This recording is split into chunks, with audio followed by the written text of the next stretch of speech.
Alright guys, so today we're talking about Porsche reliability. Not just one car's reliability, but Porsche as a brand in general. I would say at this point, some of the best interior build quality I've seen to date. I've seen a lot of cars, and that includes Lexus and everything else. Let's go over to my Porsche. Let's show you a few details, and maybe you'll understand a little bit better. So one thing, so I can slide around this door here, is the quality of the leather. This kind of stands out more than any other car. Has nice leather that, if treated even sometimes, doesn't get dried out and cracked. The seams don't split. Doesn't have all those issues. Obviously, if you get in here and kneel in it with your knee, with all your weight, and it has some age on it, you're gonna rip the stitching out of it. You see, all the Toyota and Lexus usually don't have very good leather. I have one right now, 05. The leather's tired. It doesn't age well, I guess is really the words they're looking for. BMW also has good leather, but not this good. This is kind of the best of the best. The driver's seat looks as good as the passenger seat, and so forth. So you can see here the build quality of the dash, maybe you could see. And everything is aligned very well. Everything is built very well. The only material I don't like in here, and this car has been stripped of pretty much all of it, but I'll flip you down here. On the door seal, there's still a little bit of it, and that is the plastic with a rubber spray-on coating on it. The only thing in this car that has it right now is these door pieces here and the ones on the other side. Everything else has been stripped of it. It has no more of that whatsoever.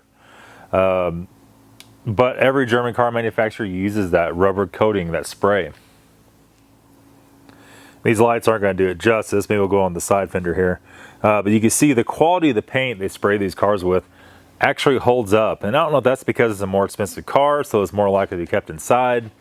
But the attention to detail, they've clear coated pretty much everything under all the hood, the front, the trunk, and all that kind of stuff. And as long as you're modestly taking care of it, it doesn't have any issue at all. You don't have any of the taillight wiring melting problems. You don't have all that kind of crap at all. You have very good fit and finish on the lights, on all the bumper stuff. All the lines are matched up very well. All the body lines on the hatch, the hood, everything is done very nice. One thing that's also great about these, the weather stripping doesn't really have an issue of deteriorating and so on. Don't really have too much problem with door handles or window regulators. None of the real common stuff. You get factory Brembo brakes with it. You get all the stuff that you really want. And a lot of the flat six engines have very, very small issues. Not a unreliable car whatsoever. Get into some of the older V8 stuff and the SUVs, they had some issues, like anything would. As they first started their hand at the V8 in those cars. Actually, the 928, back in the 80s and 90s, they did the V8s in too. But the first SUV, they had some issues to start with. They're trying to make, 550 horsepower out of a small displacement V8, and you can't expect things to last forever when you do that, right? So you have to look at that too. As far as that, it's actually a German car you could drive and it's not going to break down. And to be honest, we don't see that with the BMWs. Whatever you get on those, chances are they break down. I'm going to turn this light just a little bit while I'm talking to you here and turn that down. And that speaks for a lot. The last thing you want to do is spend a bunch of money on a car, take it out and drive it, and you start getting about 70, 80,000 miles, and you're having big breakdown problems. Problems you shouldn't be having until 200 plus thousand. I would say as far as engine reliability, Lexus probably still hasn't beat on that. You could just torture a Lexus forever and never and never do anything to it, and just keep running. On the other hand, the interiors don't age well, right? And we see that a lot. We see even with the flagship LX570, you see that the interior looks tattered right away, especially if it's tan leather. Most of them are tan leather. There again, if you get a Porsche tan leather, it looks tattered also, just not to the degree the Lexus does. So they do use some pretty supreme quality stuff with them. There's a few little things they cheap out on here and there you'll come across if you own the car. But overall, you could actually use it, and that's hard to find these days.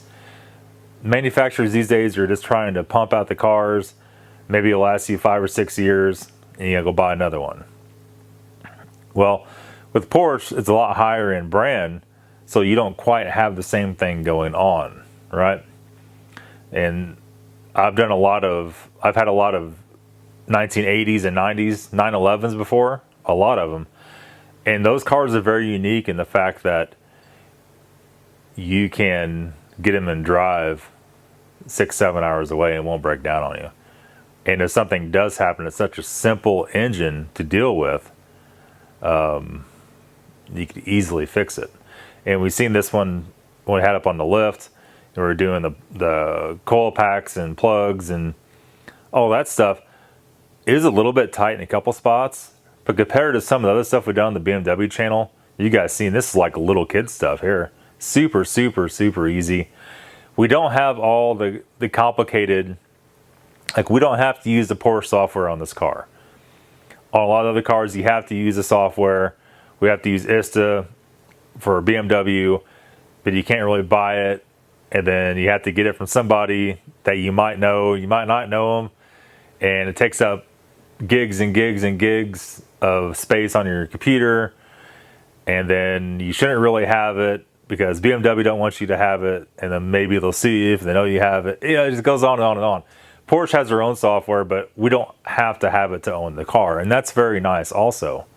The drawback of these cars, they're little cars. When we drive this thing, it's about the size of a Mazda Miata. A little more interior space, but comparable to the overall, the length and the weight of that, except with 150 more horsepower, right? More than 150 horsepower. So it's a very fun little car. Parts aren't really that expensive. I wouldn't say they're any more expensive than anything else. So if just you and your wife, you and your old lady, if she's not 480 and can't fit in there, it's a real good daily driver. You know, I don't have to daily drive this car. I have so many other cars around here I could drive whatever I want. It's not a big deal. But a lot of you guys, if you want to own this as a primary car, you can. But be a little bit cautious of that. And I tell everybody this on all the German cars, if you drive this as a primary car, you're not going to have the luxury of ordering parts from wherever you want when it breaks. Eventually it'll break something, whether it's something as a serpentine belt, small as that, or small as a idler pulley, a tensioner pulley.